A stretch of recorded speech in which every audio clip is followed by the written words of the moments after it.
I was sitting in the third pew, hands folded over a hymnal I hadn't opened, when my phone buzzed with a number I didn't recognize. It was a calm morning, rain on the roof, the choir voice steady, and for a moment, I let it go to voicemail.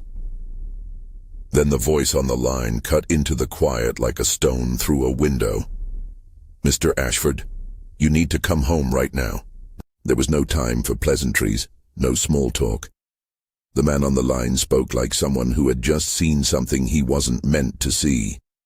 "Plumber," he said when I asked. "Kenneth Ridgeway," he told me his name. But there was an urgency I couldn't ignore. My chest tightened in a way grief had taught me to recognize. Not the soft ache that had been my companion since Miriam died, but the raw animal shock of having a roof ripped off the life you thought was steady. I left before the benediction. I apologized to the minister without explaining why. People at church are gracious. They pray for you the way you need them to, and then they give you room. The walk from the church to the car felt too long for a quiet town. Rain slicked the pavement, and I remember watching a drop run down the window like it was trying to tell me something I couldn't hear. When I pulled into the driveway, the yard looked the same as always, the maple trees bristling, the mailbox slightly crooked, until I saw Kenneth on the porch, coat buttoned, hands shoved into his pockets, his face the kind of pale that is more than cold. He didn't have to say anything. He opened his mouth and the word came out like a confession. "There's a wall, sir, behind the office. It looks like someone made a cavity. I found a small safe." My knees went jelly, but I kept walking. Miriam's office had always been a room of careful order, her desk with its single lamp, her books, the stack of correspondence she kept in neat piles. She used that room like a lighthouse, steady, private, full of things she trusted to stay put. I had never considered a wall there could hide another room, because Miriam never gave us the impression of hiding. She seemed honest in the way certain people are honest without theatrics. That made whatever Kenneth had found feel like a betrayal placed into the house by an invisible hand. He led me through the doorway. The office smelled faintly of dust, and the lemon polish Miriam liked. Kenneth pointed to a narrow seam in the drywall beside the built-in bookshelf. The seam had been sealed, painted over. Old paint meeting new in a way that only someone who knows construction would notice. He knelt, pried at the edge with the heel of his hand, and a sliver of gypsum came away. Dust bloomed like a held breath. We pulled the drywall back and found a hollow space, a small cavity, a channel someone had built to hide something modest but precious. Behind the bookshelf there was a panel, and inside that panel was a metal safe. Small, old, like something you might expect in a private study rather than a bank. We opened it. Inside were folders, a small spiral journal, and a flash drive in a plastic case. Miriam had labeled some of the folders, neat, slanted script I recognized immediately. Names, my son's, our son's wife, a doctor's name, a friend's, a lawyer's. Each folder sealed with a strip of tape and a label that looked like it had been cut with scissors and written with a steady hand. My hands trembled as I touched the papers. I remember thinking, absurdly, that I was holding only paper, only plastic, only something that would be gone in an afternoon if it were nothing. Then I found the spiral-bound book, Miriam's handwriting, smaller and tighter than it was in the margins of a grocery list. The first page read like an instruction someone left for a loved one who might one day need to know the truth. There was also the flash drive. It was a cheap thing, black, unmarked. When I slid it from its case, I heard the click of a promise. This belonged to Miriam, and she had intended for it to be found, but only after she was gone. I stood in that doorway with the safe open and the house around me very quiet. I thought of all the afternoons Miriam had spent in that office, years of paying attention to doctor's notes, to bills, to insurance forms, to letters people hand you when they want something. She had been meticulous with the life we built. The idea that she had been keeping any part of it secret Felt like someone else had walked into my marriage and left a footprint. I didn't call the police then. I know how that sounds now, maybe even reckless. But at the time it felt like betraying Miriam all over again. I wanted help, yes, but not the bright lights and the immediate hive of officialdom that could scatter evidence or complicate what she wanted revealed. I wanted someone I could trust to put the pieces together and to protect what she had hidden until we understood why. So I called Declan. Declan Foster used to wear the city's badge across his chest. He'd been one of those detectives who could smell motive in a room. After he left the department, he opened a private practice. He answered on the second ring, and when I told him where I was, he didn't ask for more than the address. "I'll be there in 20, he said. There was no concern in his voice, just the flat, efficient tone of someone who had seen enough to know when urgency is real. By the time Declan arrived, I had the flash drive and the journal in my lap. Lillian Prescott came with him. She had been Miriam's friend for 40 years and an attorney for most of that time. Lillian arrived with a sympathy so calm it steadied me. She didn't look at the things on my lap like they were curiosities. She looked at them like the instruments of a task that now, by necessity, belonged to her. We went into the kitchen because it's easier to sit there, and the kettle boiled like an indifferent clock. Declan set the flash drive on the table as if it were a fragile animal. He had a laptop in his bag, the kind of professional kit that says, "I'm ready to look into things people don't want looked into." I told them everything I could at first. The call from Kenneth, the seam in the drywall, how the house had felt like the world was tilted. Lillian closed her eyes for a moment when I mentioned Miriam's handwriting. There are times grief isn't mine alone. Her face tightened, and she reached over and took my hand. "Let us see the drive," she said. "Let Declan make a copy. We'll listen together. If Miriam left something, she left it because she wanted it to be heard." We plugged the drive into Declan's laptop. He does things slow and quiet, like someone unwrapping a bomb without the theatrics. The file on the drive had a date stamp, and when Declan pressed play, the small room filled with a voice I had known for 42 years, but heard now like someone whispering through a curtain.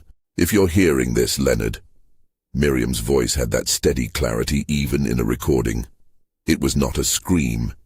It was a fact set against its own doom.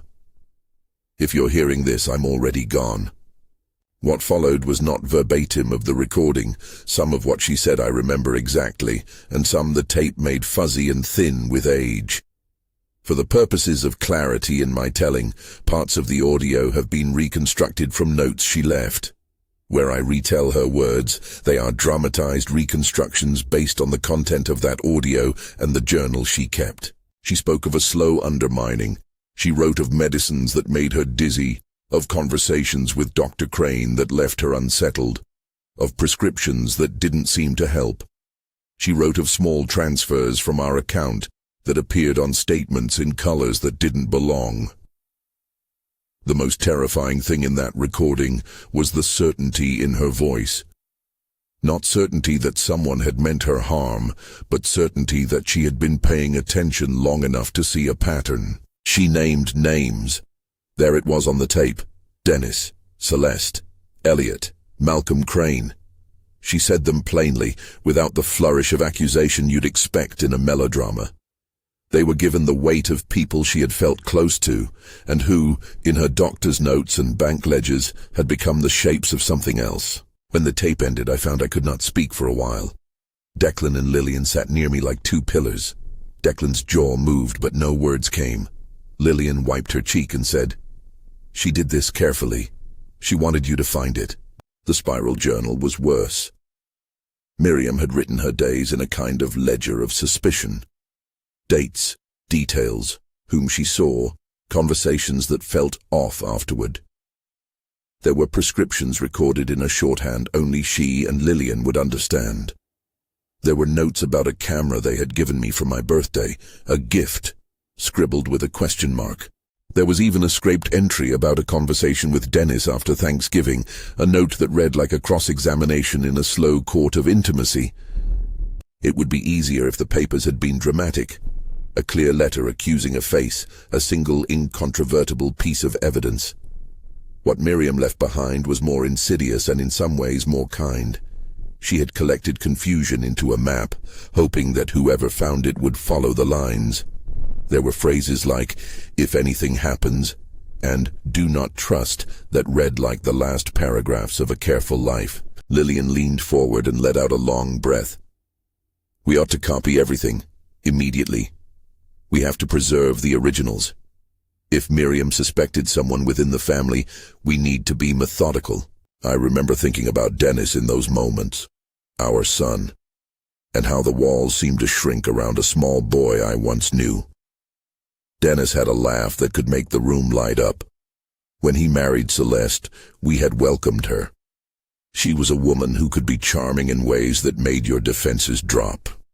Elliot had been a friend to both of us for decades. Weekend poker, a man who advised on small things and seemed as harmless as coffee. Dr. E.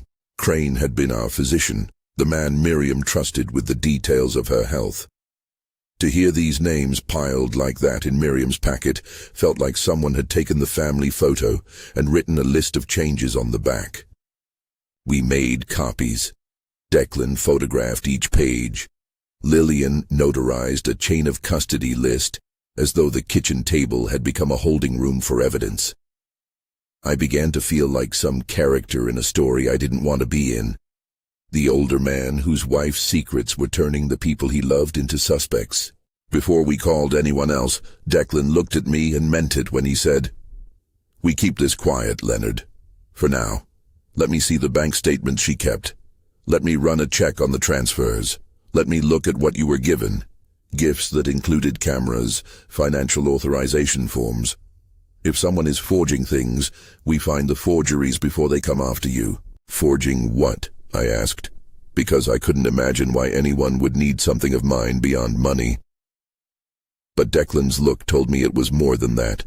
When people get the taste of control, they want the power to move pieces, the legal authority to make decisions, the financial levers that move assets. We began that evening with the small things. Miriam had kept copies of her correspondences in the folders, emails transcribed, accounts of phone calls, doctor's notes that were marked suspicious. There was a bank form, an authorization for transfers, that looked like my signature at a glance. Declan traced it with a pen and said, "This is a cursory forgery. Not that it's easy to spot, but it's got slips that any handwriting analyst would point out." I felt both the urge to deny and the cold weight of shame. How could my signature have been forged and I not have noticed withdrawals? How could I have been manipulated into being taken for the man I was? I wanted to ask Dennis to come over, to sit him down at the kitchen table and ask about every transfer, every late-night call. But Miriam hadn't wanted anyone to be confronted before we understood. She had hidden this because she had been careful, and that care meant she had known the peril of jumping too early.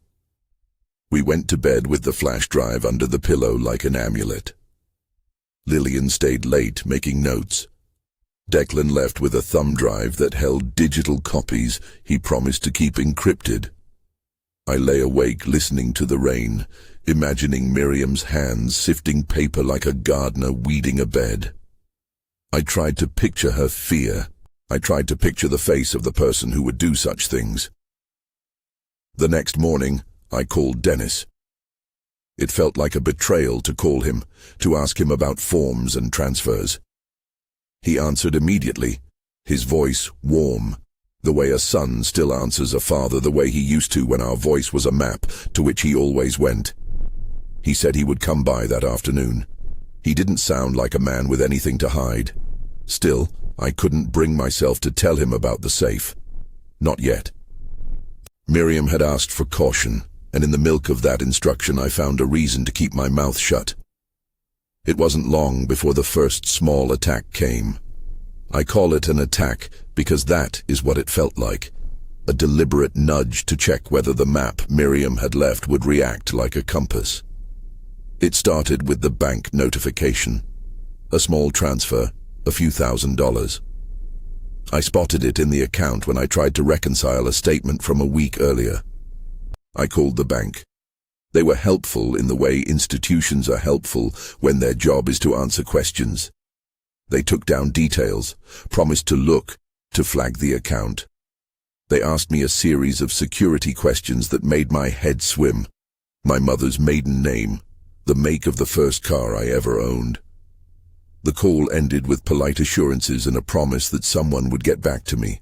By the time Declan came back with a preliminary report that afternoon, the transfer had been reversed. The bank had traced the instruction to a paper authorization filed with a branch downtown. The paper bore my name on a line where I had not signed. Declan set the photocopy down between us like a hand in accusation. He tapped the signature. "This is a forgery," he said. "It's a skilled one, not perfect." "Who would do this?" I asked, because until that question is answered, you live in a room of moving shadows. "Why?" "Money," Declan said plainly. "Control, authority. If someone can move your funds, they can push you around. If someone can show they have power over you, they can make moves in other arenas, medical decisions, guardianship. It's not uncommon in cases where someone wants to take everything." Hearing the mechanics of it made me feel young and foolish. Miriam had suspected long before I had. She had left a map, because she had understood what the map might lead to. She had understood that a small transfer could be a wedge, and that a wedge could become a lever. That night, I found a note slid under the door of my study. Simple handwriting. "Be careful." No signature. It was typed on an old office machine, and the paper smelled faintly of cigarette smoke. Whoever left it was careful to avoid fingerprints, or they had gloves, which was frightening in its own way. It was then that the house began to feel like someone else's stage set. The door to Miriam's office had always been closed in the evening because she liked privacy. Now every closed door felt like a secret.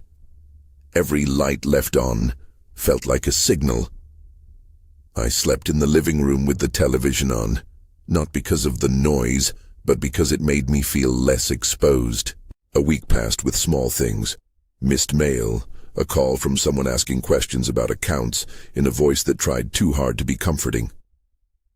Declan found that the camera the couple had given me, the one Miriam had written about in the journal as a present that came with strings, had been set up in a position that overlooked the door to the study. The camera footage, Declan suspected, was not for our security, but for surveillance of the room where Miriam kept the most private of her affairs. When Declan ran the serial number, the controller's name came back to a business registered under a name we later learned belonged to Celeste. She had used several aliases in the documents Miriam had kept. Valerie Whitman, Vivian Blackwood. I said her name aloud, and it landed in the kitchen like a dropped plate. Declan looked at the record and then at me. "People who want to take your life often start by taking what you don't notice," he said. "They create consent where there was none." I could feel the years unwind from my shoulders. How had I not seen the subtler things? How had Miriam, who had been watching so closely, become the only person I trusted to see the pattern? It was around this time that the first physical warning came. I was driving to town to get groceries, an errand I'd been doing for years, and the brake pedal went soft under my foot, like a promise gone slack. The pedal sank, not all the way, but enough to make a man my age see the world move in a way he could not control. I pulled to the side of the road on instinct, heart spiking, palms sweating on the wheel. A cooling breath later, I drove home slowly, the car squeaking like a tired animal. Declan tested the brakes the next day. He is a careful man with a way of being precise, even when he's angry. He had the car lifted in the garage, lights scraping the undercarriage. The brake lines had been tampered with. Someone had worked under the car and loosened a fitting. Declan tightened it back up, replaced a line, photographed the work as if it were crime scene evidence. "This isn't accidental," he said. "This is a message." When I told Dennis, he came over as I had asked him to. He was flush with a young man's certainty, the kind that says the world is still mine to take on without worrying about shadows. He listened, then forced a laugh where he didn't mean to and said, "Who would do this, Dad? This is insane." I wanted to tell him everything. I wanted to tell him that his wife had been named on Miriam's list, that Miriam believed someone close had been poisoning her. But Miriam had been specific about process. "Get help first," she had written. "Do not accuse without proof." Those were not her exact words, but that was the instruction threaded through her notes like a white string. She had wanted the work to be done right. Dennis stayed until dark that night. He flirted with suspicion like a man testing the water temperature. "We should call the police," he said finally. "This is beyond us." "I'm not asking for a police raid," I told him. "I'm asking for someone who can look at this without being part of the family mess. Declan has police experience. He knows how to do this right." Dennis looked at me like I had suggested plucking a star from the sky. "You think someone in the family would do it?" I didn't answer. Instead, I thought about Miriam's voice on the flash drive, the way it had been calm and resolute. She had expected difficulty. She had expected betrayal. She had prepared for it with a surgeon's hand. The days folded into a rhythm of meetings and quiet investigations. Declan checked bank ledgers, called in favors, spoke to people whose names I had never heard linked to legal processes. Lillian filed paperwork to protect the documents Miriam had left.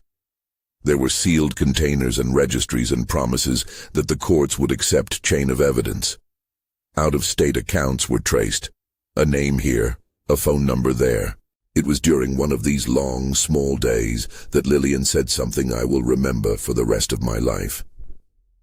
We were sitting in the living room, the TV muted because it felt obscene to have it on, when the house now held the rawness of discovery.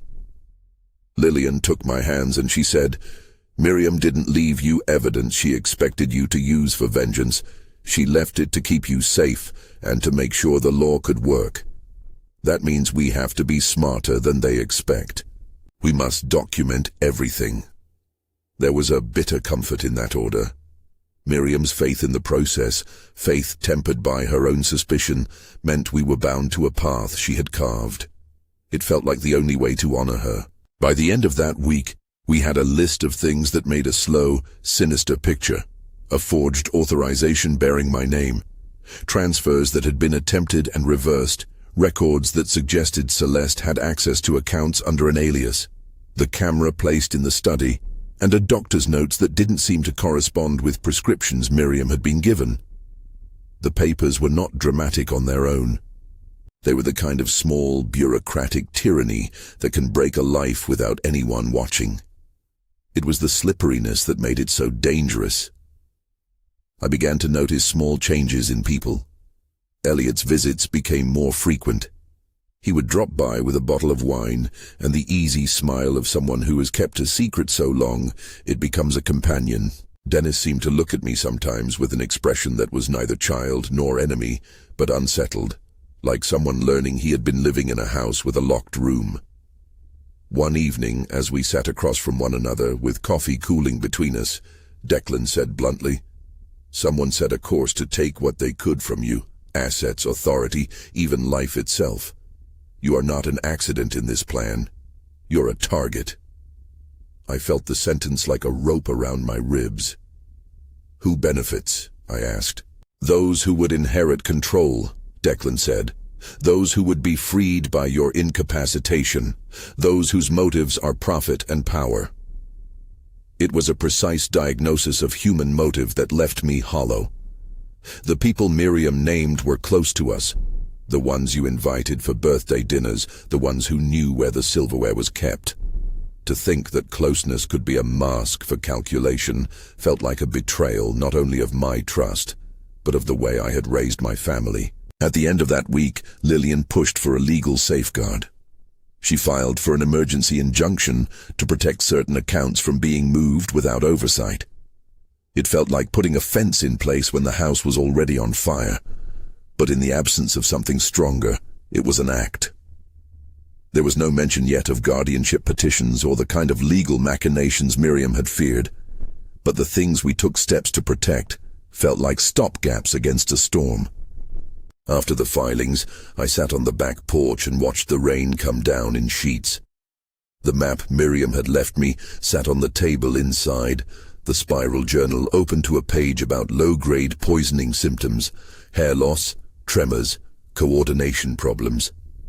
I had to suppress the thought that the mere suggestion of poisoning would make me feel like a man waiting for an invisible bullet. It is a particular cruelty to suspect that someone you loved may have been targeted by the medications that are meant to help. On a rainy afternoon, when the sky was a bruise, Declan came over with a terse look. He had an envelope. Inside were copies of bank records and a photocopy of a petition that had been filed in my name, an attempt we later learned to question my competency. The signature was my name, or rather a convincing imitation of it. There were notes in the margin written in a style I recognized as Conrad Mercer's, the lawyer who had been representing Dennis on small property matters.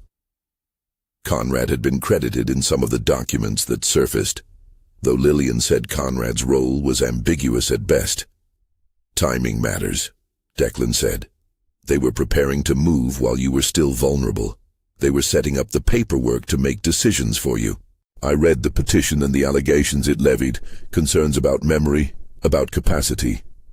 The document was written as if it were an act of kindness, as if stripping away someone's rights were a way of caring for them. There was nothing gentle about it to me. It read like an attempt at erasure. When Dennis came by that night, I asked him about the petition. His face flushed. He frowned, and he said he'd heard rumors. Conrad said they'd file something if you didn't respond to requests, he said. He said it would be better for everyone. Better for who? I asked. He didn't answer. Instead, he said, you need to let people do this. You're not yourself with the grief, Dad. Miriam had been careful enough to anticipate this. Her journal contained pages where she had written about legal safeguards she wanted in place should anything happen to her. She had been aware that the grieving are vulnerable to legal predation. She had wanted a process that would protect me, but she had also wanted the truth exposed, not for revenge, but for justice. It is a strange thing to hold both the desire for justice and the exhausted weight of grief at the same time. I would wake up in the night with the impulse to confront someone, to demand the truth in a room where 3 generations could not pretend ignorance. Then morning would come and Declan would remind me, collect evidence, preserve chain of custody, watch for tampering. Miriam's map had been built out of a sense that the law could do the work, if given the facts. One of the files Miriam left had been an itemized list of meetings she'd had with Dr. Crane over months. In those notes, she had written questions. Why was this medicine prescribed? Why did I get a refill sooner than expected? Why did the dosage change without my consent? She had taken photos of her pill bottles, of the labels of the pharmacy receipts. She had used her medical literacy as a flashlight, poking at where things did not match. When Declan called the pharmacy, after obtaining permission through Lillian, they found disparities. Prescriptions had been reordered under slightly different dates, some refills appearing too quickly. Nothing at that moment was proof of malicious intent. Prescription errors happen. But with the other pieces stacked on top of one another, it formed a pattern not of chance but of intent. There are moments in a slow investigation where the world seems to hold its breath. You can see the lines forming. You can feel the tension. We were threading a needle through a fabric that had been woven in secrecy. One evening, just after dinner, the landline rang. It was a number I didn't recognize. The voice said it was a friend, an older woman from our church who had known Miriam longer than anyone else. She was breathless, and the words tumbled out. Leonard, I took a look at Miriam's things at the library. She left a box there for you to pick up. She said not to open it alone. I told Declan, and he went with me. The box was a small thing, a manila folder with Miriam's neat handwriting on the label, "For Leonard. Do not open until you are ready." Inside were letters, a list of names and dates, and an envelope marked, "When it is time." Miriam had reserved the right to choose the timing of her revelations, and I felt both choked and grateful for her restraint. When we returned that night, I found a note on the kitchen table. It wasn't anonymous this time. It was a printed card, the kind churches hand out when someone dies. On the inside, someone had left a single line: "Be careful with the ones who smile at your grief." I didn't know then whether to laugh at the ominousness or to hold the card like a shard. I kept it anyway. I put it in the drawer with the other documents Miriam had left.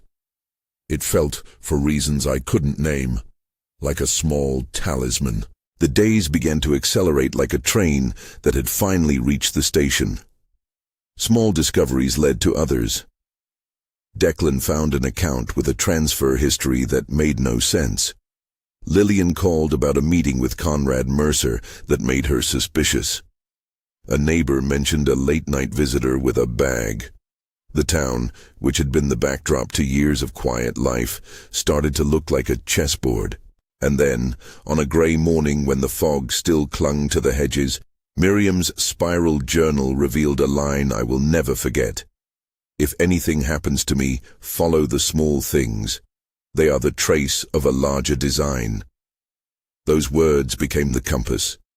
We were now charting toward a larger design without fully understanding who had drawn it.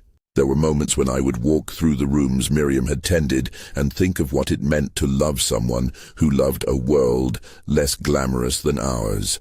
Bills, forms, small annoyances. She had put her shoulder to the practical things, and in return the world had, apparently, tried to take advantage. I felt both ashamed and furious. Ashamed that it had happened under my roof. Furious that anyone could mistake the people we loved for tools. As the first part of the week folded into the second, Declan asked that I make no major moves. He wanted to set a watch list. Bank alerts, change of address notifications, guardianship filings. "If they try to move legally against you, we need to be ready," he said. "They'll try to make it look like they are doing it for your own good." We started to coordinate carefully. Lillian prepared a statement that assured the bank we were investigating suspicious activity. Declan called in a favor at the county registrar and asked if any petitions had been filed under my name recently. He told me quietly that any step they'd take could be delayed with the right legal objections.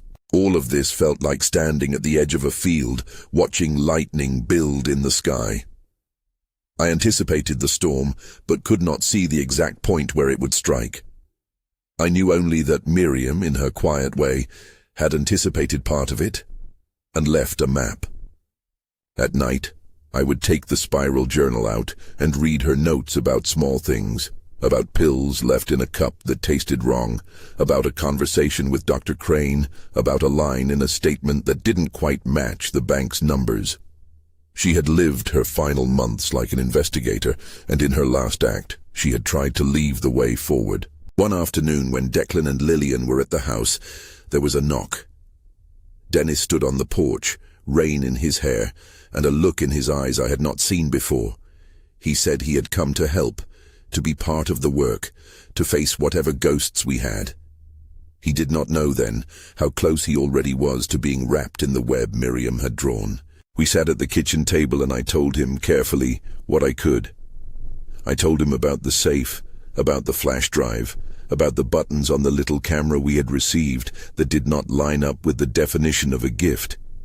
He listened and his jaw hardened in a way that frightened me. He asked about Celeste, and he asked where she was. He said her name, Celeste, Valerie, Vivian, in the same breath as a man naming the seasons. When he left, the air felt charged. He hugged me, briefly, as if he was making a promise. Yet even in that hug I found a reserve, as if there was something he wasn't saying.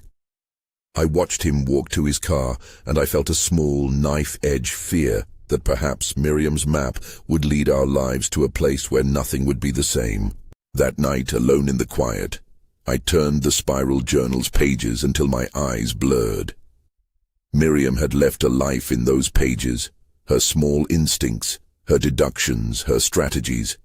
She had placed the map in such a way that the person she loved most could follow. She had not left me vengeance. She had left me a path. And on that path, people we loved were both suspects and victims of their own inventions. When the phone rang again late that week, it was another voice colder than the plumber's, a man who introduced himself as a representative from a bank in another city. He wanted to verify changes to an account.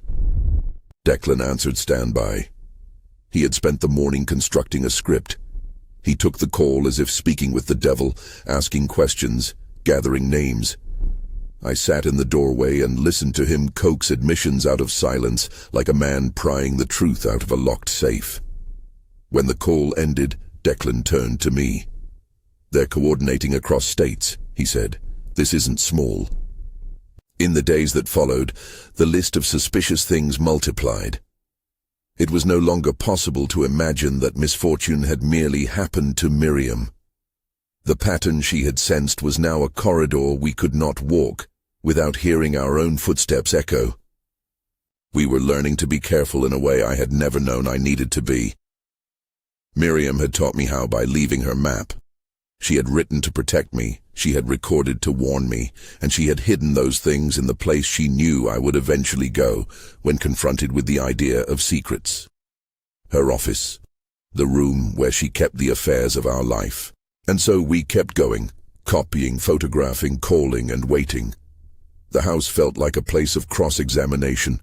Outside, the world moved on with its weather and its small delights. Inside, a quiet war was being waged with documents and late-night calls and the careful folding of paper into evidence. We were reluctant soldiers, learning the art of defense. There was an inevitable moment when I realized this would not be resolved in a week or a month. There would be hearings. There would be tests and reports. There would be people who would say they could help and people who would kneel to take what they could. Miriam knew that. She had been both prescient and compassionate in leaving a trail, and it became our task to follow it without losing our dignity. One night, with the rain tapping on the windows and the house lit as if for a small vigil, I put my hand on the spiral journal and whispered a word that was all plea and all hope. "Thank you."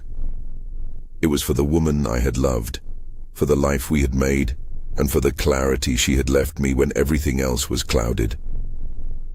Then I closed the book and set it on the table, knowing that what came next would require more than courage.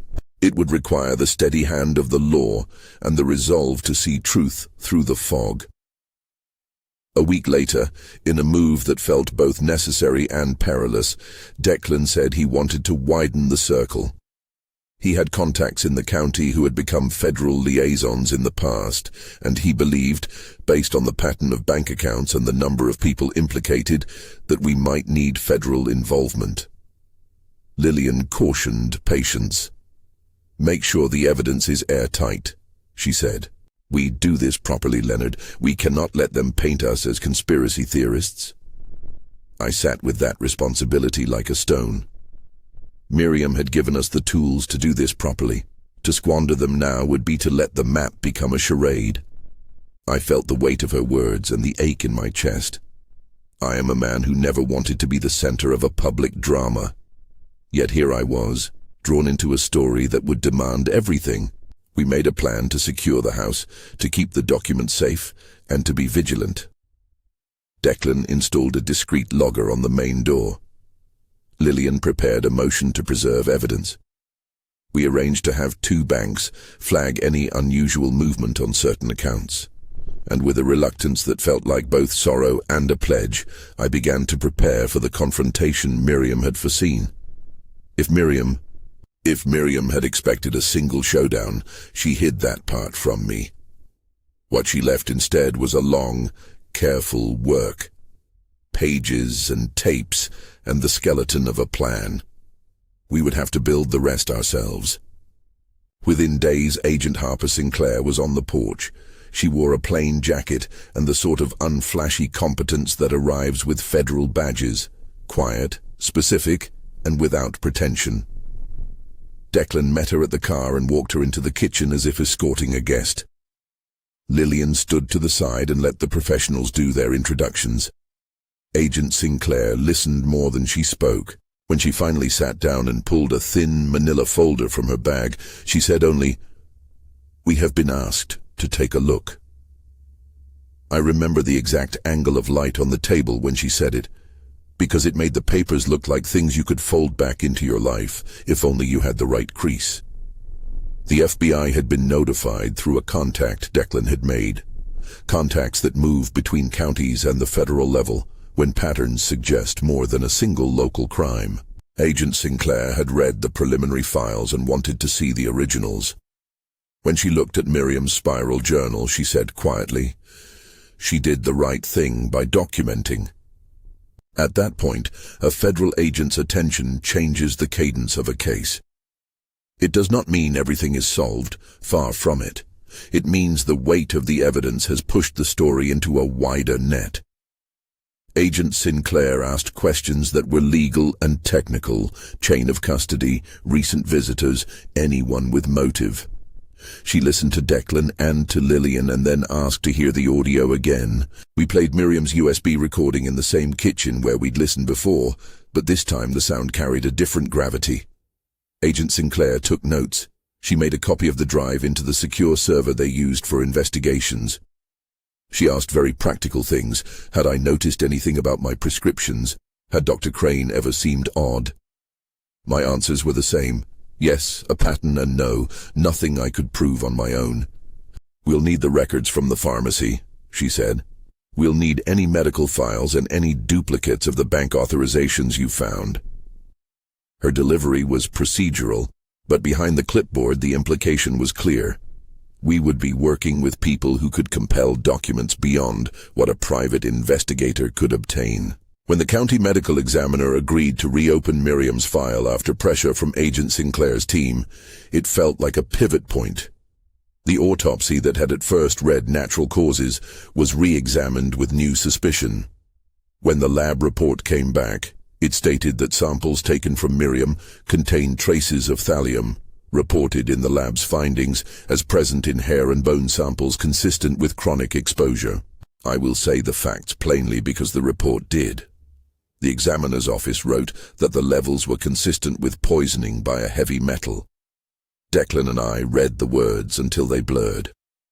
I do not write those sentences lightly. Medical language has a way of making the human thing sound clinical. But the report had the power to turn a suspicion into the framework of a criminal investigation. It gave us a name for the pattern Miriam had traced. It put her notes into the kind of context that made law enforcement tools available: subpoenas, warrants, forensic holds. It changed the possibility of the case from a private grief to a public inquiry. It was around then that the threats grew bolder. The first time I felt the poisoning myself. A dull, insistent nausea that settled into my bones. I thought of stress and sleeplessness. Grief had retooled my body into a machine that believes in aches. Yet when I woke one morning with my tongue tasting metallic and my vision swimming, I went to the emergency room, half ashamed to bother the staff and half sure something unseen was happening. They ran tests because of Declan's insistence. Someone on his team had a way of pressing amid the bustle of ER intake. "Check metals," he said to the doctor in a tone that left no room for complacency. Blood and urine samples were taken. The hospital called Lillian. Lillian called Agent Sinclair. The minutes that passed while we waited for results felt like an hour spent on a cliff. When the toxicology came back, it showed elevated levels of thallium in my blood. The hospital report stated those findings as a matter of record. They admitted me for observation. They gave supportive care. I will not dramatize the experience. It was frightening and dull and very practical. I lost hair in a way that small, frightened hospital staff tried to explain in gentle phrases. I trembled and my balance wobbled for days as my limbs retrained themselves to be mine. Those facts, my lab results, Miriam's autopsy, the pattern of prescriptions, converged. Agent Sinclair's team moved with a confidence that comes from having a warrant, evidence, and jurisdiction. She asked Declan for the records he'd kept.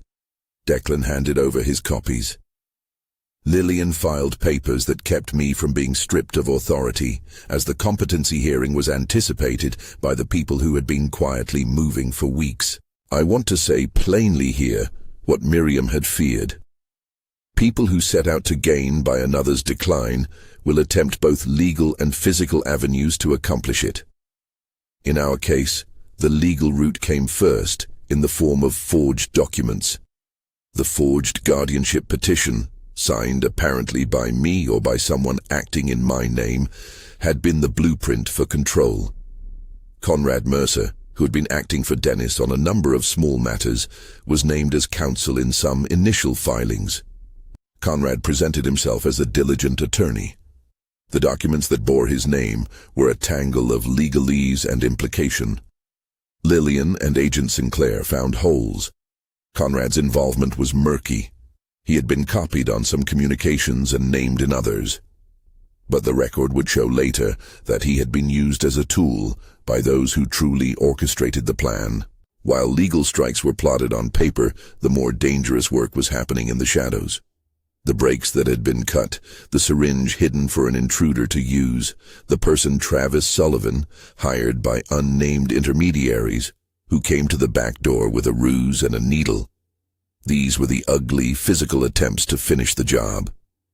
In one of the episodes that later made the news, a man broke into my study in the middle of the night.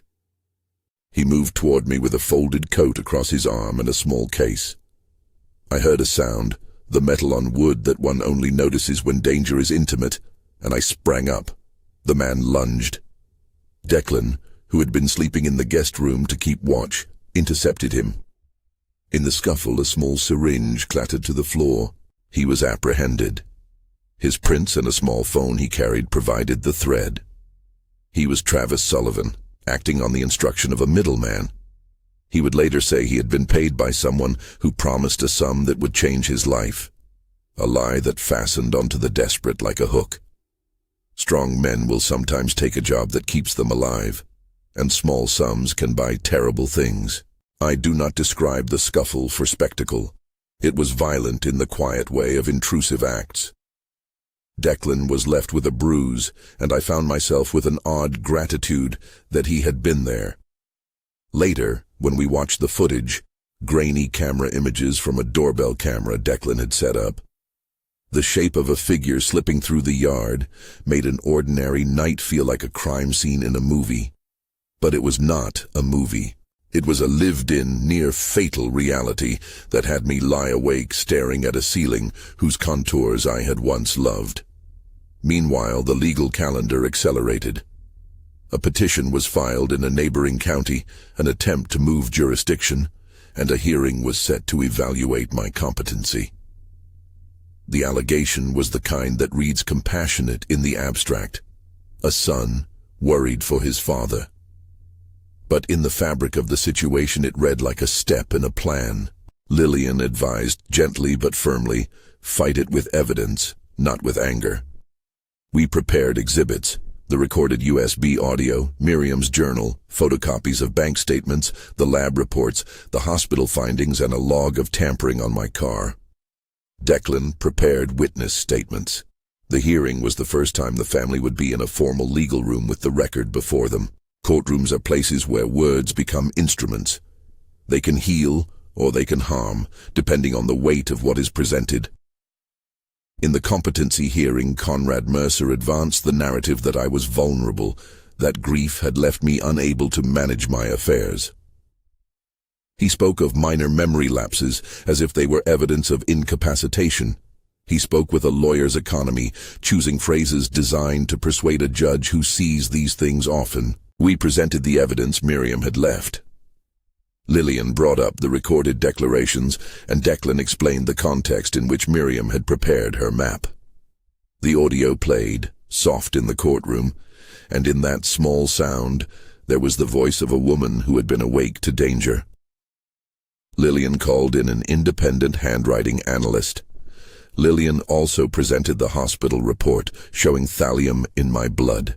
The judge, practical and older, listened, then granted an order for the bank to freeze certain transfers pending further investigation and for temporary measures to protect my rights until the issue was resolved.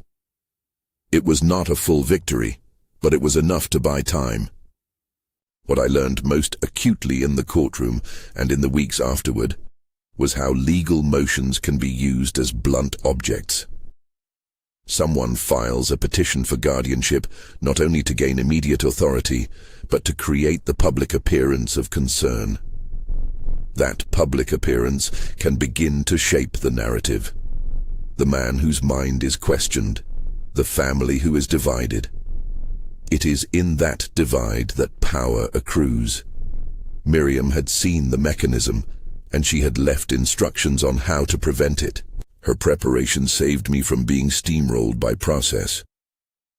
While the court maneuvering unfolded, Agent Sinclair's team began to trace the financial paths. They followed transfers that wound through shell accounts and small corporate names that had no business transacting with our local bank. Here, Elliot's name surfaced again, not as a distant friend, but as someone whose business dealings were entangled in ways that suggested more than a social connection. Elliot had always been a helpful fixture. He had counseled on investments, offered advice when we considered refurbishing the porch. But financial tracing, when done by federal agents with subpoenas and bank cooperation, is a bleak light that shows where money flows. They found movement consistent with compensation to intermediaries and payments to accounts associated with services that could be used to cover the kinds of activities we had been victim to: maintenance of a fake identity, the mirror method of small transfers, and the paying of persons like Travis. At one point, Agent Sinclair sat me down and said, "Leonard, we need you to understand two things. Number one, the patterns you found are not isolated. Number two, we're going to put a plan together to catch them."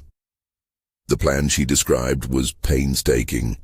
Months of surveillance, coordinated search warrants, and a careful sting that would need a controlled environment to succeed. That was how Thanksgiving became, in our case, not a holiday, but strategy. We planned to host dinner, appeal to the family pattern, create the scene they expected, and we prepared the house as a listening room and evidence lab. There would be hidden microphones and cameras, a team of agents off-site, and contingency teams positioned nearby. Declan insisted the house looked normal. Lillian arranged to have the evidence flow observed in real time.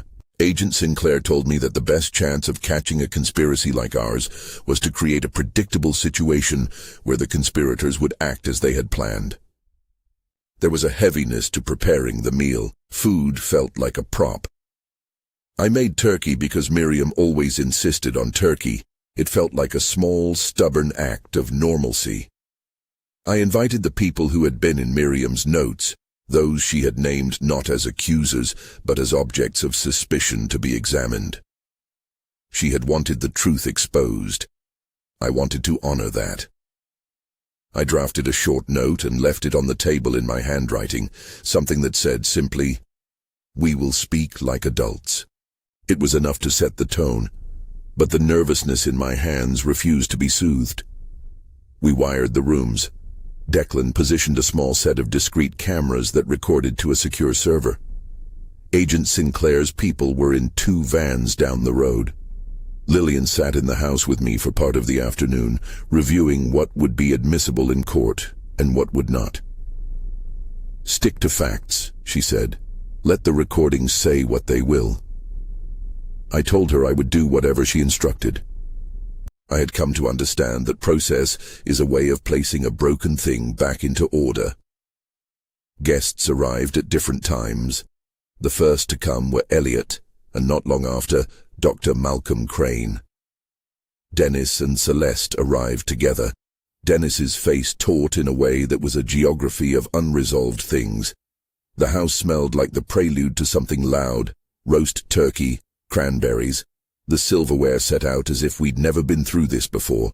The scene was, in an odd way, familiar. People sat and drank cider. Someone told a story about a vacation 2 decades old. We laughed in the small places that feel safe. That juxtaposition, that ordinary conversation over which a federal sting sits like a second sky, made the room feel like the stage of a play whose actors did not yet know their lines. At one point, Celeste came over to the kitchen and asked if she could help with the gravy. I hesitated and then said yes. It felt like an instinctive kindness.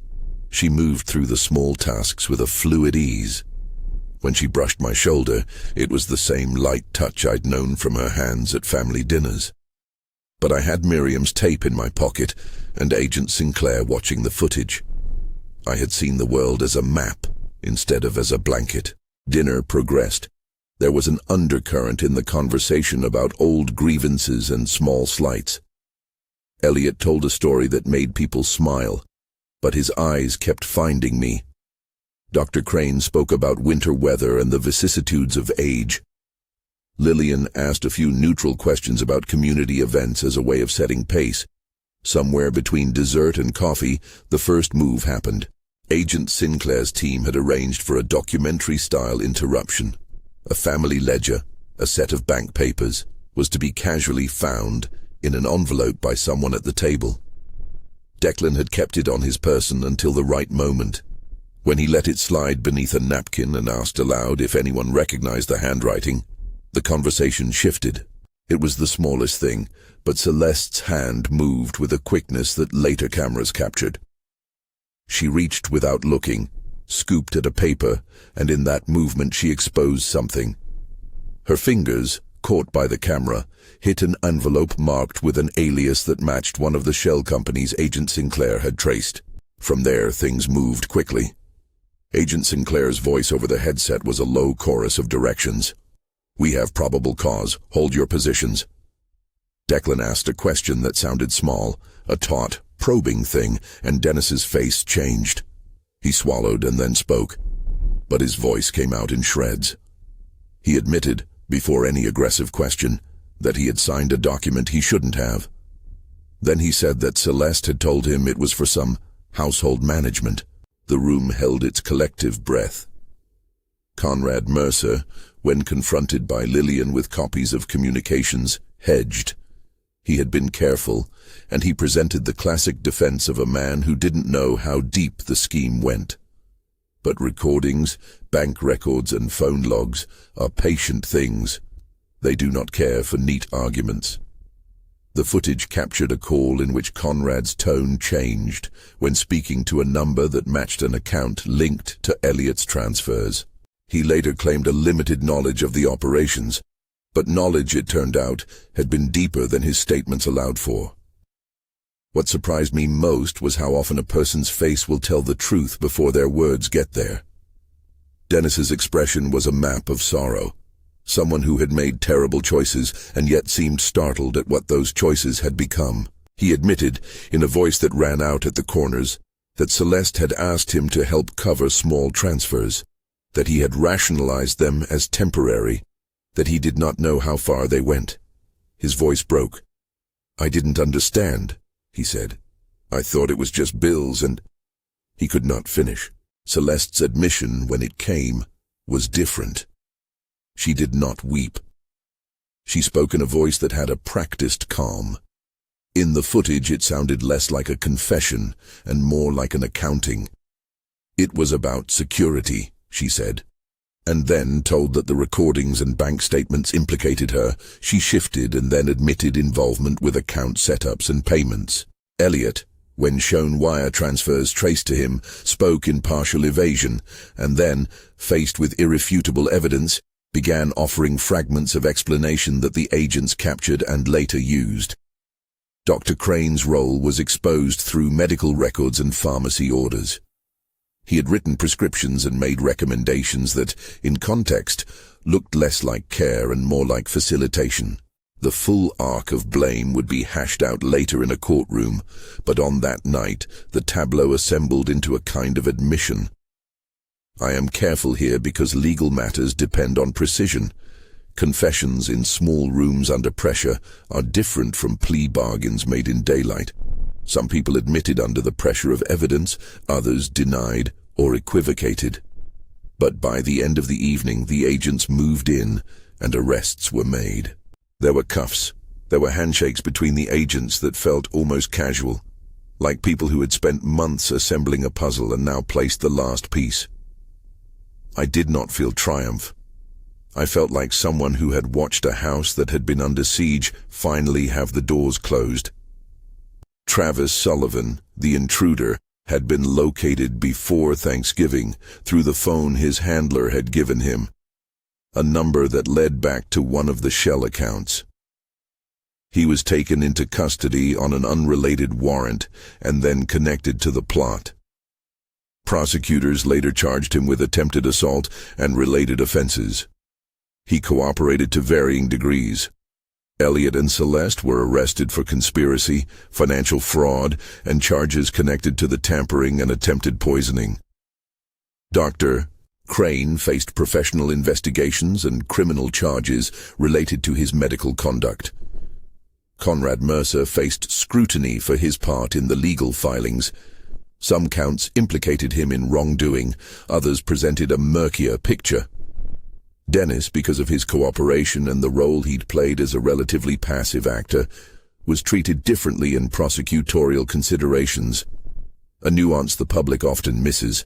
The law is not a blunt instrument. It is a slow and complicated thing that must weigh motive, action, and culpability.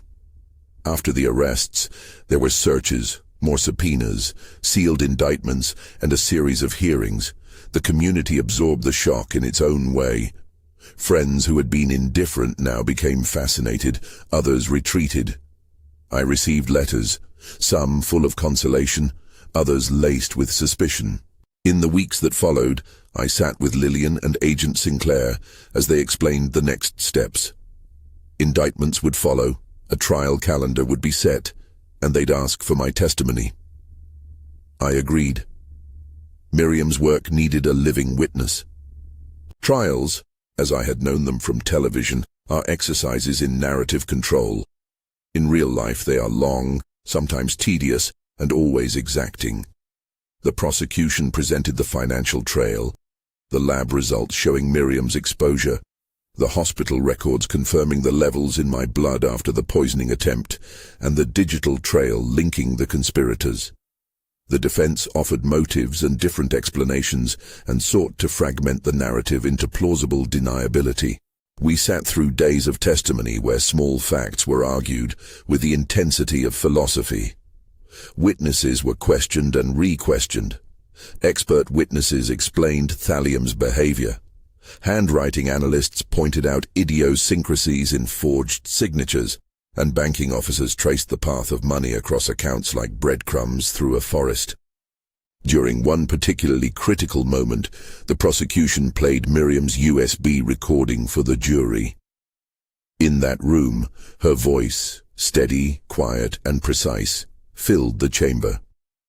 For a few seconds, a woman who had been dead for months sat in a court and told the truth she had recognized. People wept quietly. I had to look down because my face would not hide the way my throat tightened.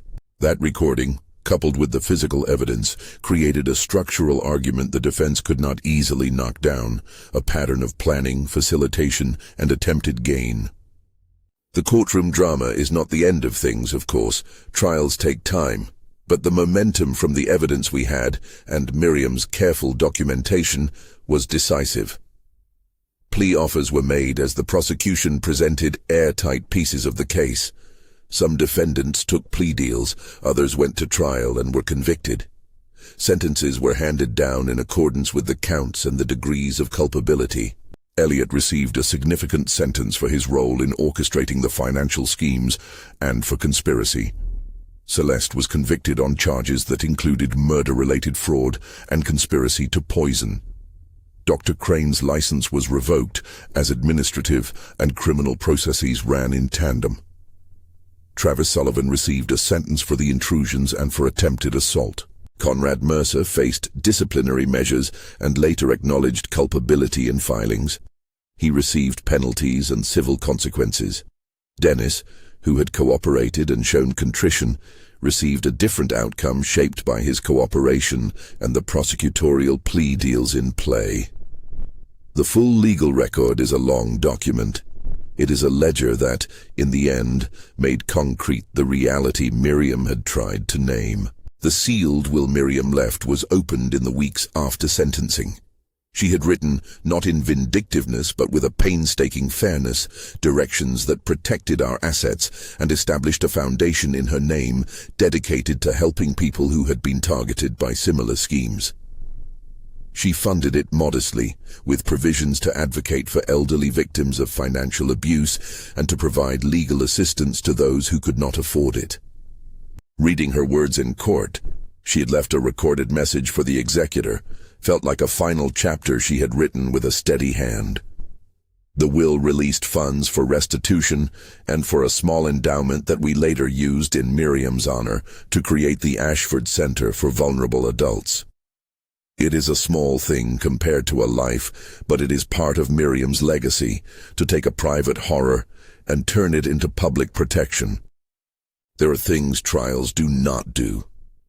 They do not erase the nights I dreaded opening the front door. They do not mend the trust that had been broken among family. They do not return the years Miriam would have lived. But they do, sometimes, hold people accountable and create a record that others can consult. After the dust settled and the courtroom doors were closed for a while, I started the work of rebuilding. The foundation that bore Miriam's name became my project. I met with social workers, with elder law attorneys, with advocates from the state's attorney's office who specialized in financial exploitation.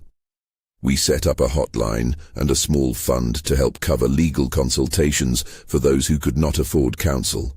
I found in that work a way to channel grief and anger into a practical daily effort that honored Miriam's life and the meticulous way she prepared for danger. The personal work of recovery, which is the quieter, longer arc, was not so clean. I continued to have days where I woke with fear in my chest, and where the sound of a knock made me flinch. Declan's presence helped. Lillian's legal counsel anchored me.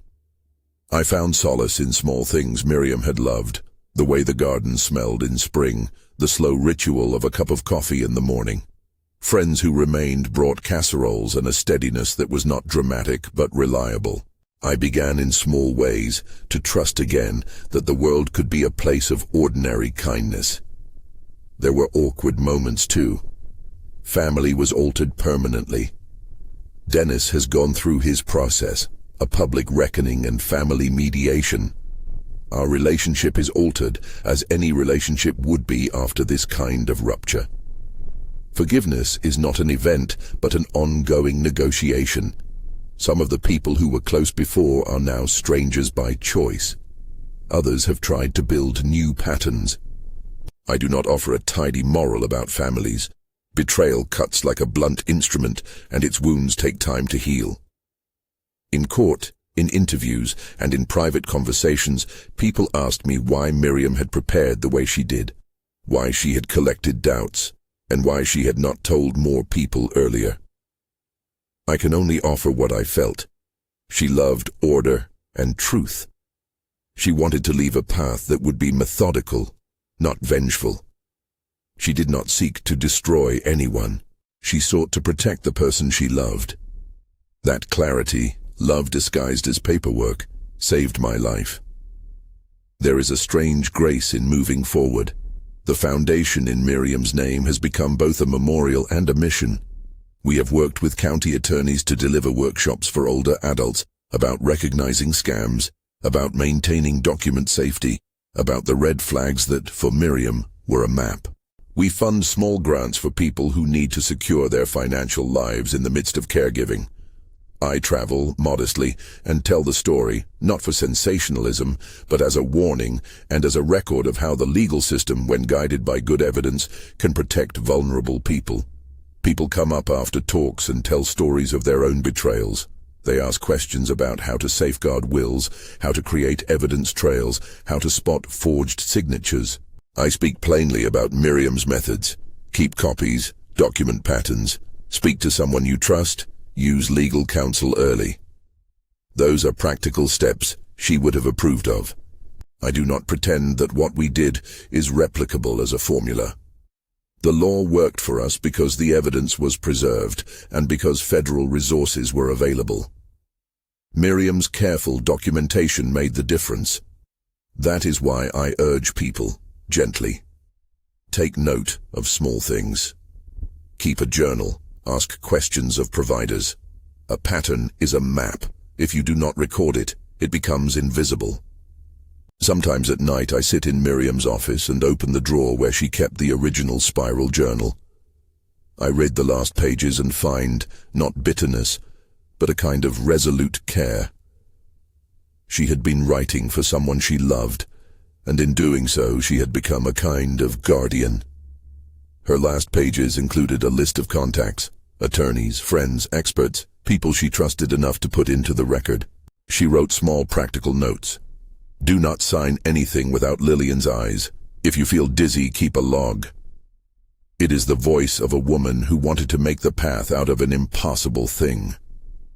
People sometimes ask if I ever consider the idea of forgiveness. I think of forgiveness as something larger than a single encounter. It is a daily practice of choosing how to live. I have chosen to focus on the work of protecting others, and in that work there is a kind of release. I cannot unmake the past, but I can shape how the past is used to protect the future. There are nights when grief returns like a tide. It comes quietly and then breaks with the force of a storm. In those moments I do not find grand spiritual pronouncements. I find prayer as a companion, small, personal, a conversation rather than a command. I have said in the quiet that I am grateful for the clarity Miriam had and for the people who stood with us in the hard days. Agent Sinclair, Declan, Lillian, these people turned the map into action. They gave me space to grieve in the only way that felt right, by doing the work that followed. If there is a single lesson I would offer someone listening, it is this. Pay attention to the small things. A forged signature is not glamorous. It is a slow erosion. Strange refills, a neighbor's late-night visit, a camera that sits awkwardly in a room, all of these are the threads that, when woven together, form a pattern. Miriam taught me to follow the small things until they gave shape to the truth. I do not know how to end a story like this with neatness. Life proceeds in small increments. The foundation continues to grow slowly under careful stewardship. The legal record rests in the public file. The sentences handed down are not the sum total of a life, but they are the measure of consequences. Miriam's name is on that small plaque in the foundation's modest office, an acknowledgement that a careful woman turned fear into protection. This story began the day a plumber called me from my church pew and said, "You need to come home right now." That sentence changed a life and opened a secret hidden behind a wall. What unfolded was more than a mystery. It was an excavation of trust, an unraveling of the ordinary, and a long, hard, legal and personal process that could only end with truth being told, and steps taken to prevent it happening again. If this story speaks to you, if you have ever felt the ache of betrayal or the fear that someone you trusted might be acting against you, I invite you to share where you're watching from in the comments. There are others out there who are not alone in this strange, painful work of paying attention. Thank you for listening to what we went through. If Miriam's carefulness can protect even one person, then her secrecy was not in vain. If this account has value to you, please like, share, and subscribe. If you have your own story of betrayal or survival, share it. There is strength in community and power in turning private harm into public protection.